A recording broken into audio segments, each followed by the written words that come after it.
Hello everyone and welcome to triple I Q. और यहाँ से आज हम लोग अपने लेक्चर नंबर 4 को कंटिन्यू कर रहे हैं। अगेन ये लेक्चर आप लोग के लिए मोस्ट इम्पोर्टेंट होगा।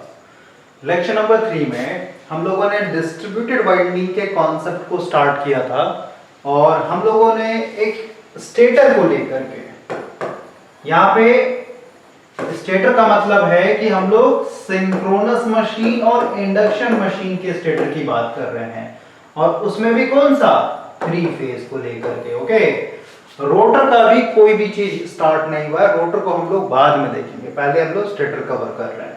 और क्योंकि अभी हम लोग का रोटेटिंग मशीन चल रहा है और रोटेटिंग मशीन में भी कौन सा एसी मशीन के ऊपर बात कर रहे हैं, इसलिए हम लोग सबसे पहले 3 फेज में स्टेटर वाइंडिंग कैसे करते हैं उसके बारे में हम लोग बात कर रहे हैं। तो 2 पोल के लिए डिस्ट्रीब्यूटेड वाइंडिंग कैसे किया जाता है इसका आइडिया आपको थोड़ा सा लग गया होगा। और एक और वाइंडिंग होता है भाई कंसंट्रेटेड वाइंडिंग। तो सबसे पहले हम लोग डिस्ट्रीब्यूटेड वाइंडिंग को कवर करेंगे, फिर हम लोग कंसंट्रेटेड वाइंडिंग को कवर कर लेंगे। उसके बाद फिर इन दोनों में क्या डिफरेंस होता है, किसका क्या एडवांटेज है, किसका क्या डिसएडवांटेज है, उसके ऊपर बात करेंगे। ओके, तो अभी हम लोग सबसे पहले 4 पोल के लिए डिजाइन करते हैं। तो अगेन आप इमेजिन कीजिए कि अभी आप मार्केट गए हुए हैं और मार्केट से अगेन आपने एक स्टेटर खरीद कर लाया है और ये जो स्टेटर है भाई अगेन 24 स्लॉट का है।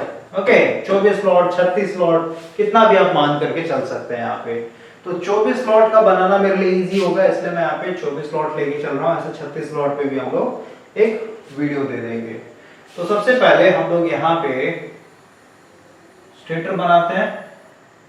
ये हो गया आपका स्टेटर और इस पे हम लोग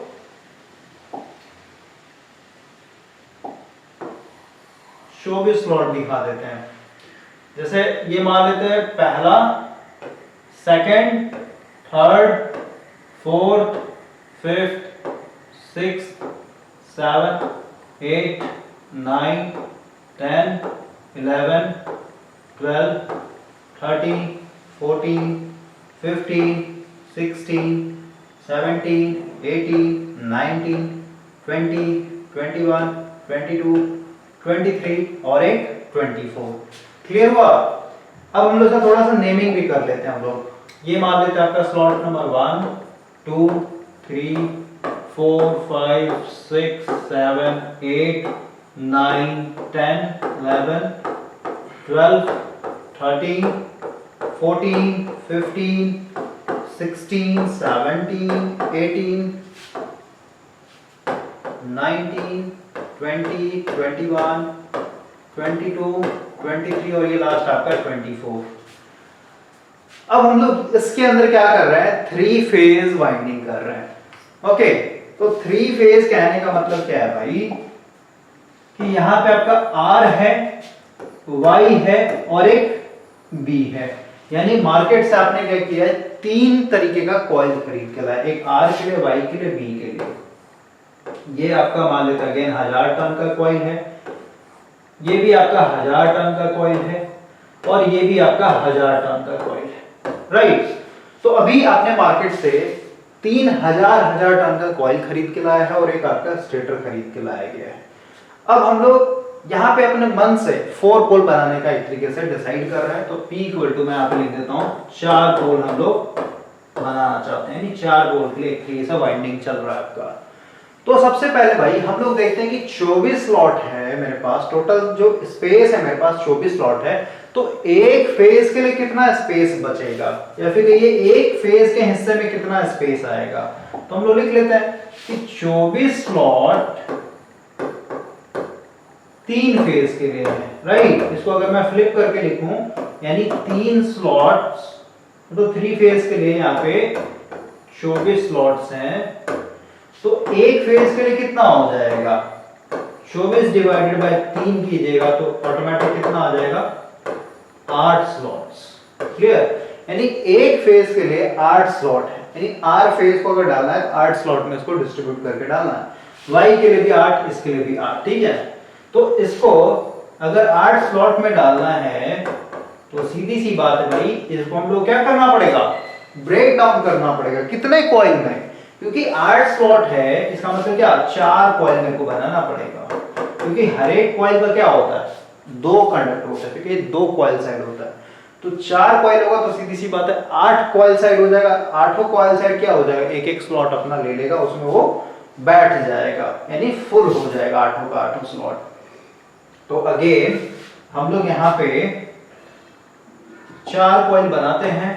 ये मान लेते हैं आपका पहला कॉइल, ये आपका दूसरा कॉइल, ये आपका तीसरा कॉइल और ये आपका चौथा कॉइल। क्लियर हुआ? अब हम लोग यहाँ पे नेमिंग करते हैं। ये मान लेते हैं आपका A1, A1 dash, A2, A2 dash, A3, A3 dash, A4 और इधर हो जाएगा आपका A4 डैश। ये एक स्लॉट ले लेगा, ये एक स्लॉट ले लेगा, ये वाला एक स्लॉट, तो इस तरीके से 8 स्लॉट्स भर जाएंगे। अब अगर हम लोग टर्न्स की बात करें, जैसे ये 1000 टर्न का कॉइल था, ठीक है, तो 1000 टर्न को आपने 4 भाग में एक तरीके से बांट दिया बराबर बराबर, तो इसका मतलब क्या हुआ, ये भी आपका 250 टर्न, ये भी आपका 250 टर्न्स, ये भी आपका 250 टर्न्स और ये भी आपका 250 टर्न्स। क्लियर हो गया? यहां तक कोई दिक्कत नहीं होना चाहिए। अब हम लोग थोड़ा सा आगे बढ़ते हैं भाई। सबसे पहले हम लोग कंडक्टर नंबर A1 को एक तरीके से वाइंडिंग के अंदर डालते हैं। देखिए, मान लेते हैं स्लॉट नंबर 1 में मैंने यहां पे रख दिया A1, ठीक है। अब क्वेश्चन आता है भाई कि जो मेरा A2 होगा, ठीक है, वो कहां होगा, तीसरे नंबर में होगा, चौथे में होगा, पांचवें में होगा। तो हम लोग को पता है कि हम लोग फुल पिच वाइंडिंग कर रहे हैं। अभी हम लोग भाई हमेशा फुल पिच लेकर के चलेंगे, ओके। तो यहाँ पे क्वेश्चन आता है कि फुल पिच लेके चल रहा है, तो सीधी सी बात है A1 और A1 डैश के बीच में 180 इलेक्ट्रिकल डिग्री होना चाहिए, राइट। यानी इसको हम लोग स्लॉट्स के टर्म में पहले काउंट करने की कोशिश करते हैं। देखिए, सबसे पहले एक चीज समझिए भाई, क्योंकि ये 4 पोल का मशीन है ना,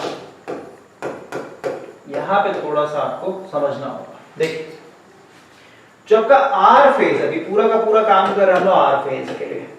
क्लियर हुआ? तो जो आर फेज है भाई, ये आर फेज अपना खुद का क्या करेगा, जैसे मैं यहां पे लिखता हूं, मतलब ये हम लोग का फर्स्ट फेज है ना, मतलब आर फेज जो है अपना खुद का 4 पोल बनाता है, ठीक है। तो जो फर्स्ट फेज है इसके चलते ऑटोमेटिक क्या होगा, 4 पोल बनाएगा। ये थोड़ा सा नया कॉन्सेप्ट लग रहा होगा आपको, लेकिन थोड़ा सा पॉज होइए, क्योंकि पहले वाला जो था वो 2 पोल का था, तो 2 पोल में ये करने का कोई मतलब नहीं बनता भाई, ठीक है। तो समझिए, ये आर फेज को मैं फर्स्ट फेज बोल रहा हूं, ठीक है ना, तो मतलब अपने आप ही एक फेज है ना, ठीक है। तो जो आर फेज है, ये आर फेज इटसेल्फ क्या करेगा, 4 पोल बनाएगा। मतलब एक फेज के चलते आपका ये 4 पोल बनेगा, या फिर कहिए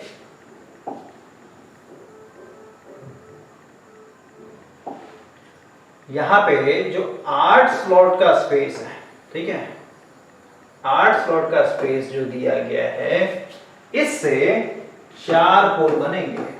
क्लियर हुआ? मतलब ये जो आर फेज है ये इटसेल्फ अपना 4 पोल बनाएगा। कितने स्लॉट्स के अंदर में, 8 स्लॉट्स के अंदर में। क्लियर हुआ? यानी इसको अगर मैं फ्लिप करके लिखूं कि 4 पोल बनाने के लिए आर फेज के पास मात्र 8 स्लॉट का एरिया है, फिर ये स्पेस है, तो एक पोल के लिए, ध्यान समझिए, एक पोल अगर इसको बनाना हो तो उसके लिए क्या करना होगा, 8 स्लॉट्स डिवाइडेड बाय हम लोग को यहाँ पे करना पड़ेगा 4, यानी आ जाएगा यहाँ पे 2 स्लॉट्स। क्लियर हुआ? यानी एक पोल जो इसका बनेगा वो 2 स्लॉट्स के अंदर में बनेगा, 2 स्लॉट्स का स्पेस लेगा। क्लियर हो जाएगा आपका, थोड़ा सा पेशेंस रखिए, समझिए। सबसे पहले हम लोग यहां पे आते हैं, ये इंपॉर्टेंट था भाई, ओके। अगर आपने A1 को स्लॉट नंबर 1 में डाला है, तो जो A1 डैश होगा वो कितने पे होना चाहिए, सबसे पहले तो फुल पिच कॉइल, यानी A1 और A1 डैश के बीच में कितना होना चाहिए, 180 इलेक्ट्रिकल डिग्री होना चाहिए ना। सबसे पहले हम लोग काउंट करते हैं 180 इलेक्ट्रिकल डिग्री कैसे निकालेंगे। देखिए, यहां पे हम लोग बनाते हैं, हम लोग को पता है भाई कि पूरा चक्कर लगाएंगे, एक चक्कर लगाएंगे तो 24 स्लॉट बनेगा ना, ठीक है। तो 24 स्लॉट मतलब एक चक्कर, तो क्योंकि 4 पोल का मशीन है तो 4 पोल में कितने इलेक्ट्रिकल डिग्री बनते हैं यहाँ पे? 720 बनता है कि नहीं बनता है? मतलब एक चक्कर लगाइएगा तो उसको हम लोग 24 स्लॉट बोल सकते हैं कि नहीं बोल सकते हैं? और 24 स्लॉट लगाने का मतलब क्या है? मतलब एक चक्कर लगाना मतलब क्या है कि 720 इलेक्ट्रिकल डिग्री बनेगा, राइट? ये पता होना चाहिए। फार्मूला मैंने आपको याद करवाया था, ट्रिक भी याद करवाया था कि थीटा इलेक्ट्रिकल इक्वल टू क्या होता है। अगर आप 4 पोल के लिए कर रहे हैं तो इसको आप आधा कीजिए, यानी यहाँ पे 2 गुना थीटा मैकेनिकल कीजिए। तो थीटा मैकेनिकल जब भी आप कीजिएगा किसी भी पी पोल मशीन के लिए तो हमेशा 360 ही होता है। तो यहाँ पे आप सीधे सीधे 360 से मल्टीप्लाई कीजिएगा तो ऑटोमेटिक कितना आ जाएगा? 720 इलेक्ट्रिकल डिग्री आ जाएगा। क्लियर हुआ? और वही अगर मैं फार्मूला लिख दूं, डायरेक्ट फार्मूला ही आपको याद करवा दूं, तो फार्मूला क्या होता है? थीटा इलेक्ट्रिकल इक्वल टू ये होता है आपका p/2 इनटू थीटा मैकेनिकल। और जब आप यहाँ पे p की जगह 4 रखेंगे तो ऑटोमेटिक कट के क्या हो जाएगा? 2 गुना थीटा मैकेनिकल। वही तो किया हुआ है वहां पे डायरेक्ट, समझ रहे हैं? तो इसमें आपको कंफ्यूज नहीं होना है। तो वही चीज मैंने लिखा है कि 24 स्लॉट में 720 इलेक्ट्रिकल डिग्री, इसको थोड़ा सा फ्लिप करके लिखता हूं मैं। 720 थीटा इलेक्ट्रिकल मतलब 24 स्लॉट। क्लियर हुआ? तो एक इलेक्ट्रिकल डिग्री मतलब 24 डिवाइडेड बाय 720। तो हम लोग को निकालना है यहाँ पे 180, क्योंकि हम लोग यहाँ पे फुल पिच कॉइल कर रहे हैं। तो 180 इलेक्ट्रिकल डिग्री को स्लॉट्स के टर्म में अगर देखें तो कितना हो जाएगा? 720 यहाँ पे हो जाएगा गुना 180। 1 0 से 1 0 24 दिया 72 हो जाएगा। 3 6 18 यानी 6 स्लॉट्स का अगर आप स्पेस देंगे तो आपका ऑटोमेटिक कितना इलेक्ट्रिकल डिग्री कवर हो जाएगा? 180 कवर हो जाएगा। और यहीं पे मैं 120 का भी निकाल लेता हूं भाई, क्योंकि हम लोग को 120 भी चाहिए ना, R और Y के बीच में 120 इलेक्ट्रिकल डिग्री का फेज शिफ्ट चाहिए ना, उसको भी हम लोग यहीं पे क्या करते हैं? स्लॉट्स के टर्म में निकाल देते हैं। तो इधर वाला मैं थोड़ा सा मिटा देता हूं, देखिए तो ये 720 पे आपका 24 स्लॉट, तो एक पे इतना, तो हम लोग यहीं पे डायरेक्ट निकालते हैं। 120 पे कितना हो जाएगा? 120 इलेक्ट्रिकल डिग्री अगर मेरे को चाहिए तो कितना स्लॉट्स हो जाएगा? 24 डिवाइडेड बाय 720 गुना यहाँ पे हो जाएगा 120। 24 या 72 और ये 3 हो जाए, यानी 4 स्लॉट। यानी 4 स्लॉट अगर आप छोड़िएगा तो ऑटोमेटिक कितना कवर हो जाएगा इलेक्ट्रिकल एंगल? 120। ठीक है? तो 180 के लिए 6 स्लॉट, 120 के लिए 4 स्लॉट। ठीक है? तो अब हम लोग आते हैं अपने आर फेज के ऊपर। अभी हम लोग पूरा का पूरा काम कर रहे हैं अपने आर फेज के ऊपर। ठीक है? तो देखिए A1 को आपने यहां पे डाल दिया, तो जो A2 होगा मेरा, क्योंकि 180 होना चाहिए यानी 6 स्लॉट छोड़ना पड़ेगा। 1 2 3 4 5 6, इसके अंदर आएगा आपका A1 डैश। क्लियर हुआ? एक स्टूडेंट ने क्वेश्चन किया था भाई कमेंट में कि सर अगर आप 7th में डाल रहे थे तो 7 स्लॉट का गैपिंग हो गया। ऐसे नहीं होता भाई, यहाँ पे डिफरेंस निकालना पड़ता है। 7 माइनस 1 कीजिएगा तो ऑटोमेटिक कितना आ जाएगा? 6 स्लॉट का आया कि नहीं आया आंसर? बोलिए, समझ रहे बात को? क्लियर हुआ? तो अब ऐसे भी आप निकाल सकते हैं। ओके, इससे पहले वाले लेक्चर में क्या था? मैंने फर्स्ट में डाला था A1 को, तो जो A1 डैश था वो 13वें नंबर पे डाला हुआ था। ठीक है? तो 13 में से अगर आप एक को माइनस कीजिए तो 12 स्लॉट का गैपिंग आएगा। क्लियर हुआ? और 12 स्लॉट क्या था आपका? एक तरीके से 180 इलेक्ट्रिकल डिग्री के बराबर था। तो उसमें कंफ्यूज नहीं होना भाई। तो A1 को मैंने यहाँ पे डाला तो A1 डैश जो होगा यहाँ पे आएगा। उसी तरीके से जो मेरा A2 है, A2 को हम लोग यहाँ डालेंगे और फिर से 6 स्लॉट काउंट किए, 1 2 3 4 5 6, यानी यहाँ पे क्या हो जाएगा?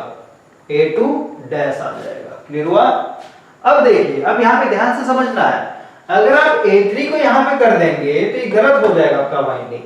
क्लियर हुआ? बोलिए ऐसे कैसे? क्योंकि मैंने यहाँ पे आपके लिए साफ साफ लिख दिया है भाई पहले ही। देखिए यहाँ पे कि जो आपका आर फेज है ये अपने आप क्या करेगा? 4 पोल बनाएगा अपना। ठीक है? इसका मतलब क्या हुआ? और आर फेज के लिए टोटल स्पेस कितना है मेरे पास? मात्र 8 स्लॉट्स है। ठीक है? मतलब 8 स्लॉट्स के अंदर में ही अपना क्या करेगा? 4 पोल बनाएगा। और ये जो चारों पोल बनेगा सिमेट्रिक होना चाहिए। समझ गए? सिमेट्रिक क्या है? मतलब इधर नॉर्थ, तो इधर मेरा साउथ, फिर इधर मेरा नॉर्थ, फिर इधर मेरा साउथ, ऐसे बनना चाहिए सिमेट्रिक पूरे बराबर बराबर एरिया में। ठीक है? तो वही चीज मैंने किया भाई कि 4 पोल बनाने के लिए मेरे पास मात्र 8 स्लॉट्स थे, ठीक है, आर फेज के लिए। तो एक पोल बनाना होगा तो कितना आ जाएगा, 8 डिवाइडेड बाय 4, यानी यहाँ पे आ जाएगा 2 स्लॉट्स। मतलब 2 स्लॉट्स में एक पोल मेरा बनना चाहिए। क्लियर हुआ? तो यहां पे आते हैं, यहां पे आप देखिए ऑलरेडी मैंने यहाँ पे भाई 2 स्लॉट्स भर दिए, ये 2 स्लॉट्स भर चुका है। इसका मतलब क्या हुआ कि अब यहाँ पे हम लोग नहीं डालेंगे A3 को कभी भी, क्योंकि हम लोग यहाँ पे कैलकुलेशन क्या आ रहा है कि एक पोल बनने के लिए सिर्फ 2 स्लॉट चाहिए हम लोग का, ठीक है। तो एक ये बन गया पोल, एक ये बन जाएगा, ओके। और अभी भी क्या है, 4 स्लॉट ही भरा ना, 1 2 और ये 2, 4 स्लॉट और गैपिंग है एक तरीके से, ओके। तो हम लोगों ने देखा कि अगर ये मेरा नॉर्थ बन रहा है, मतलब इसमें करंट क्रॉस है तो इसमें डॉट जाएगा, सीधी सी बात है। तो ये मेरा साउथ बनेगा, ठीक है। ये 2 पोल बना अभी आर फेज का, अभी हम लोग को 2 पोल और बनाना है। और हम लोग को पता है कि नॉर्थ से साउथ के बीच में कितना होता है, 180 होता है, ठीक है। तो अब देखिए आगे बढ़ते हैं हम लोग, देखिए भाई बैलेंस कर लेता हूं। अब हम लोग कौन सा है, A2 को डालते हैं, A3 को डालते हैं, ठीक है। तो A3 को हम लोग कैसे काउंट करेंगे, A3 कहने का मतलब क्या, A3 कहने का मतलब क्या, वो मेरा तीसरा पोल, ठीक है। यहां से काउंट कीजिए, पोल के बीच में कितना गैपिंग होता है, 180 होता है ना, तो 180 के लिए 6, यानी 1 2 3 4 5 6, यानी यहां पे आ जाएगा आपका A3। और A3 डैश कहां जाएगा, अगेन फुल पिच कहने का मतलब 6 स्लॉट, 1 2 3 4 5 6, यहां पे आ जाएगा आपका A3 डैश। उसी तरीके से A4, तो यहां से काउंट करते हैं, ठीक है, क्योंकि यहां से स्टार्ट होगा ना, यानी A4 आपका 1 2 3 4 5 6, यानी यहां पे आएगा आपका A4 और यहां पे आ जाएगा आपका A4 डैश। क्लियर हुआ? तो देखिए ये हो जाएगा आपका नॉर्थ और ये हो जाएगा आपका साउथ, किसके चलते, आर फेज के चलते। फिर हुआ, 2 पोल में झमेला नहीं था भाई, 2 पोल में ऐसा कोई कॉम्प्लिकेशन नहीं था, उस पर भी हम लोग बात कर लेंगे, ठीक है। पहले सीखिए, लास्ट में आपको बता दूंगा। तो हम लोगों ने 2 स्लॉट्स और 2 स्लॉट्स पूरा भर गया, 8 स्लॉट भर गया, यानी आर फेज पूरा का पूरा खत्म हो गया इसका कहानी। अब इसी तरीके से वाई फेज के लिए भी करेंगे। तो सीधी सी बात है, आर से जब आप वाई पे शिफ्ट हो रहे हैं तो कितना का गैपिंग होना चाहिए, 120 का। और 120 का भी जस्ट निकाला हम लोगों ने कि 4 स्लॉट का एक तरीके से छोड़ना पड़ेगा। भाई यहां से हम लोगों ने स्टार्ट किया था ना वाइंडिंग A1 के लिए, तो B1 कहां होगा, 1 2 3 4, यानी इसमें होगा B1, 4 जैसी छोड़ा, इसका मतलब क्या कि 120 का इसमें फेज शिफ्ट आ गया इलेक्ट्रिकल। तो B1 यहां पे डाला, तो B1 डैश कितना होगा, फुल पिच कॉइल कर रहे हैं, B1 डैश कितना होना चाहिए, 6 स्लॉट के बाद, यानी 1 2 3 4 5 6, यानी यहां पे आ जाएगा आपका B1 डैश। उसी तरीके से B2, तो यहां से A2 से काउंट करेंगे, नेमिंग B2 चल रहा है तो A2 से काउंट करेंगे, 1 2 3 4, क्योंकि 120 का रखना है इसलिए 4 ही गिन रहा हूं मैं यहां पे। तो हो जाएगा B2, तो B2 डैश कितने पे, क्योंकि फुल पिच करना 6 स्लॉट, 1 2 3 4 5 6, यहां पे आ जाएगा आपका V2 डैश। क्लियर हुआ? तो ये एक इसका अपना पोल बनेगा और एक ये वाला इसका पोल बनेगा। क्लियर हुआ? अब हम लोग B3 के लिए देखते हैं, तो अगेन यहां से काउंट करते हैं, यानी भाई यही है कि इसका एक पोल यहाँ पे बनेगा नॉर्थ, तो ये इसका साउथ बनेगा, तो इसका फिर से आगे नॉर्थ साउथ मिलना चाहिए ना। तो सीधी सी बात है, अगला पोल क्या होगा, पोल के बीच में कितना होना चाहिए, 180 इलेक्ट्रिकल डिग्री होना चाहिए ना। 180 के लिए क्या करना पड़ेगा, 6 स्लॉट गिनना पड़ेगा, यहां से आगे चल रहा है 1 2 3 4 5 6, यानी यहां पे आ जाएगा क्या B3, तो B3 डैश कितने पे होगा, 180, यानी 6 स्लॉट, 1 2 3 4 5 6, यानी यहां पे हो जाएगा आपका B3 डैश। उसी तरीके से यहां से काउंट कीजिए B4 के लिए, 1 2 3 4 5 6, यानी यहां पे आ जाएगा आपका B4, तो यहां पे आ जाएगा आपका B4 डैश। क्लियर हुआ? तो ये हो गया आपका B फेज के लिए, यानी Y फेज के लिए नॉर्थ पोल, साउथ पोल, फिर यहां पे आपका एक नॉर्थ पोल और फिर आपका ये साउथ पोल, यानी ये भी अपना मतलब हर एक फेज जो होता है भाई 4-4 पोल बनाएगा अपने आप में, ये इसका कहने का मतलब है। अब हम लोग B फेज पे आते हैं, तो B फेज के लिए अगर हम लोग A से देखेंगे, अगर हम लोग R से देखेंगे B को, तो कितना का गैपिंग होना चाहिए, 240 का गैपिंग होना चाहिए। वही अगर Y से देखेंगे तो B में तो कितना का होना चाहिए, 120 का होना चाहिए, ठीक है, वही तो है।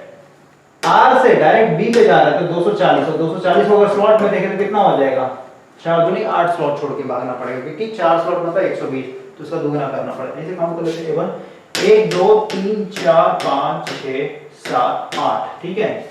इस वाले में आएगा आपका C1, तो C1 डैश कहां जाएगा, 180 इलेक्ट्रिकल डिवीजन 6 स्लॉट, 1 2 3 4 5 6, यहां पे आ जाएगा C1 डैश, क्लियर हुआ।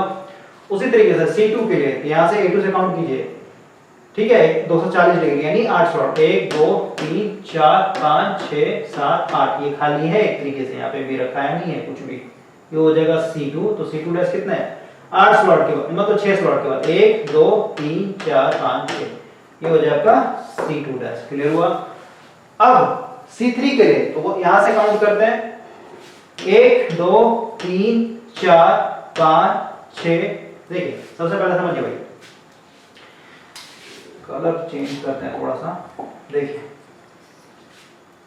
यहां समझिए, ये जो हुआ ये इसका एक नॉर्थ बनेगा, अभी नॉर्थ बनेगा साउथ बनेगा, क्या बनेगा ऐसा हम लोग बात करें करंट दे करके, बस अभी मैं समझा रहा हूं। ये साउथ होगा तो सीधी सी बात है, तो 2 ही पोल बना ना, और भी तो आगे 2 पोल होना चाहिए, समझ गए। तो यहां से अगर हम लोग काउंट करते हैं फर्दर के लिए, नॉर्थ है साउथ है तो सीधी आगे नॉर्थ बनेगा, लेकिन नॉर्थ बनने के लिए कितना, यानी 180 इलेक्ट्रिकल डिग्री का गैपिंग होना चाहिए ना, तो 6 स्लॉट, यानी 1 2 3 4 5 6, यहां पे आ जाएगा क्या C3, और C3 डैश कहां होगा, 6 स्लॉट का, यानी 180 फुल पिच कॉइल, 1 2 3 4 5 6, यानी यहां पे हो जाएगा C3 डैश। उसी तरीके से अगर हमने यहां से देखें, यहां से C4 के लिए, यानी 1 2 3 4 5 6, ठीक है, C4, और यहां पे आ जाएगा ऑटोमेटिक 6 स्लॉट काउंट कर लीजिए, 1 2 3 4 5 6, C4 डैश, क्लियर हुआ। तो ये आपका आगे में नॉर्थ बन जाएगा इसका, और ये आगे में फिर इसका साउथ बन जाएगा। तो इस तरीके से हम लोग भाई वाइंडिंग करते हैं पूरा का पूरा। अब हम लोग इसके अंदर करंट देते हैं, करंट डाल के देखते हैं। तो फालतू चीज जो है इसको मैं मिटा देता हूं, ओके।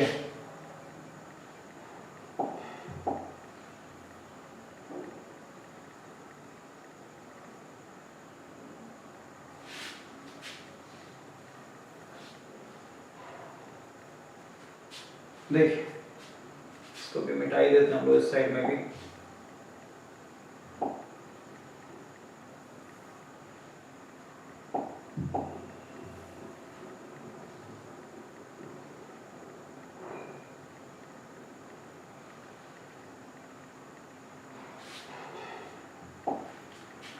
सबसे पहले अगर हम लोग यहाँ पे 3 फेज बनाए, ठीक है,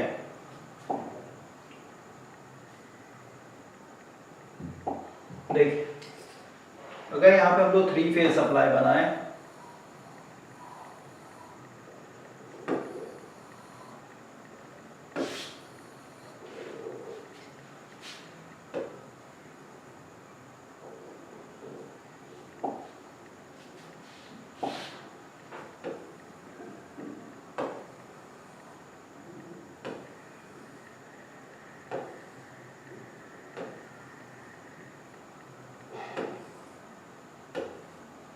देखिए किसी एक इंस्टेंट पे लेकर के चलते हैं हम लोग। तो अगेन इस इंस्टेंट पे अगर हम लोग देखें, राइट, तो इस इंस्टेंट पे भाई, इस इंस्टेंट पे मान लेते हैं ये वाला जो है ना, ये वाला, ये मान लेते हैं ए है, ठीक है, मतलब आर फेज है, एक तरीके से आर फेज है, ठीक है। तो आर फेज यहाँ पे पॉजिटिव है, यहाँ पे मैं लिख देता हूँ आर जो है मेरा पॉजिटिव है, तो सीधी सी बात है आपका ये जो वाई और बी होगा, y और b ये क्या है, दोनों नेगेटिव है एक तरीके से, क्लियर। तो देखिए r फेज पॉजिटिव कहने का मतलब क्या हुआ, तो उसी तरीके से जो इससे पहले वाले हम लोगों ने बात किया था कि जैसे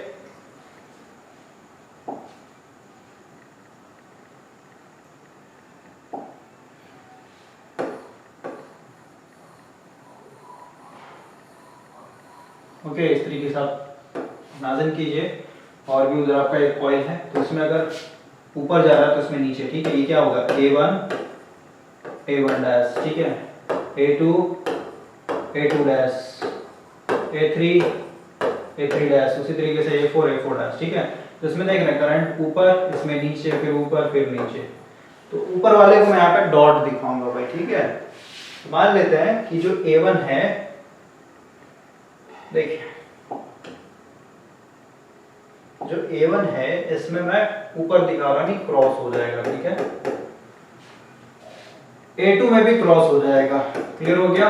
लेकिन जो A1 डैश और A2 डैश उसमें क्या होना चाहिए, करंट नीचे की तरफ डाउन है, ठीक है, यानी इसमें डॉट दिखा देता हूँ मैं इस तरीके से। क्लियर हुआ? उसी तरीके से जो आपका A3, तो A3 में क्रॉस हो जाएगा, इसमें भी क्रॉस हो जाएगा, और बाकी जो है A3 डैश और A4 डैश इसमें आपका डॉट हो जाएगा क्योंकि करंट नीचे की तरफ जा रहा है। क्लियर हो गया? Cross dot cross dot. Clear हुआ? अल्टरनेट चल रहा है कि नहीं चल रहा है? देखिए क्रॉस है, इसका मतलब क्या, ये क्लॉकवाइज डायरेक्शन, मतलब यहाँ पे नॉर्थ होगा तो सीधी से यहाँ पे डॉट है, मतलब क्या अपोजिट पोलैरिटी का साउथ बनेगा। ठीक है, यहाँ पे फिर अपोजिट। ठीक है, इस तरीके से समझिए आप। अब हम लोग आते हैं, आर का तो हो गया, अब हम लोग आते हैं वाई पे। तो वाई क्योंकि नेगेटिव है भाई, वाई मेरा एक तरीके से यहाँ पे नेगेटिव है, तो सीधी सी बात है अगर मैंने A1 A2 को क्रॉस से दिखाया है तो यहाँ पे मेरे को B1 और B2 को क्या दिखाना पड़ेगा, डॉट से दिखाना पड़ेगा। इसको डॉट, इसको भी डॉट। ठीक है, और जो B1 और B1 डैश और B2 डैश होगा इसको हम लोग को क्रॉस से दिखाना पड़ेगा। ठीक है, अपोजिट चलता है एक तरीके से। ओके, उसी तरीके से आपका जो B3 है तो यहाँ पे डॉट, क्योंकि इसको जब B1 को डॉट दिखाया तो इसको भी डॉट दिखाना पड़ेगा B3 को, B4, और जो इसका डैश वाला होगा उसमें क्रॉस दिखाना पड़ेगा। क्लियर हो गया? और यही सेम चीज आपका R बाई B, B भी आपका नेगेटिव में है तो B पे आते हैं R बाई B, यानी यहाँ पे हम लोग सीधे सीधे किसके ऊपर बात कर रहे हैं, C वाले कॉइल के ऊपर बात कर रहे हैं। ठीक है, B मतलब C वाले कॉइल पे। तो देखिए A1 को अगर मैंने क्रॉस दिखाया है तो C1 C2 को मेरे को डॉट दिखाना पड़ेगा क्योंकि उल्टा है। समझ रहे बात को? करंट उल्टा है इसमें, और ये जो डैश वाला C1 और C2 डैश, इसमें हम लोग को क्रॉस दिखाना पड़ेगा। अगेन C3 C4 अगर यहाँ पे क्रॉस है तो इसमें को डॉट दिखाना पड़ेगा, और इसमें फिर मेरे को क्रॉस दिखाना पड़ेगा। क्लियर हुआ? तो अब देखिए भाई, अब हम लोग का सारा पोलैरिटी मार्किंग हो गया यहाँ पे, राइट? आई थिंक कहीं पे हम लोगों ने गलत किया है भाई। जैसे अगर आप देखें, देखिए वो पता चल जाए कहां पे हम लोगों ने गलत किया है, लेकिन अभी समझिए मैं क्या बोल रहा हूं। यहां से अगर आप देखें, ठीक है, यहां से अगर आप देखें, थोड़ा हम मोटा कर लेते हैं पेन को। यहां से अगर आप देखें पूरा का पूरा, ये पूरा का पूरा क्या है, डॉट है, देख रहे हैं? और दो स्लॉट देखिए, सी का भी आ रहा है, ए का भी आ रहा है, बी का भी आ रहा है। समझ रहे बात को? यानी ये सब आपस में कंबाइन होकर के ओवरऑल एक पोल बनाएगा ये अपना। ठीक है, उसी तरीके से अगर हम लोग यहां पे देखें, यहां से देखें, इस वाले से देखें, इस वाले से यहां तक का जो एरिया है, ठीक है, 2 2 4 2 6 आ गया ना यहाँ पे, इसमें पूरा क्रॉस है। ठीक है, तो ये अपना एक पोल बनाएगा। उसी तरीके से अगर आप यहां पे देखेंगे, ये वाला हिस्सा यहां तक, तो ये भी क्या है, पूरा का पूरा डॉट है। इसका मतलब ये क्रॉस है तो डॉट है, तो उल्टा पोलैरिटी का बनेगा। और बाकी का जो बचा, ये पूरा का पूरा आपका क्रॉस हो जाएगा। समझ गए? तो इस तरीके से आपका ओवरऑल 4 पोल बना है। इसको अगर मैं डॉट पे यहाँ पे अगर नॉर्थ से दिखा रहा हूं तो ये मेरा साउथ हो जाएगा। कलर ही चेंज कर लेते हैं हम लोग भाई, देखिए ग्रीन कलर लेता हूं। ये पूरा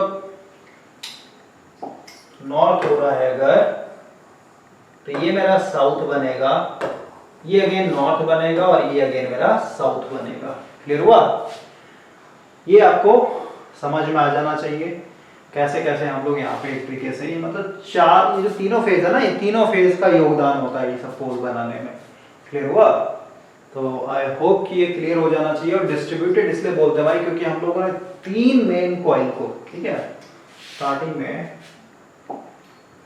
आते हैं हम लोग भाई, हम लोग के पास जो मेन कॉइल था ना, बाजार से जो 3 कॉइल लेकर के आए थे हम लोग, उसको क्या कर दिया हम लोगों ने, ये आपका R था, ये आपका Y था, और ये आपका B था, हजार टर्न। तो हम लोगों ने डायरेक्ट इसको नहीं डाल दिया स्टेटर में, इसको हम लोगों ने ओपन किया, फिर पूरा डिस्ट्रीब्यूट कर दिया।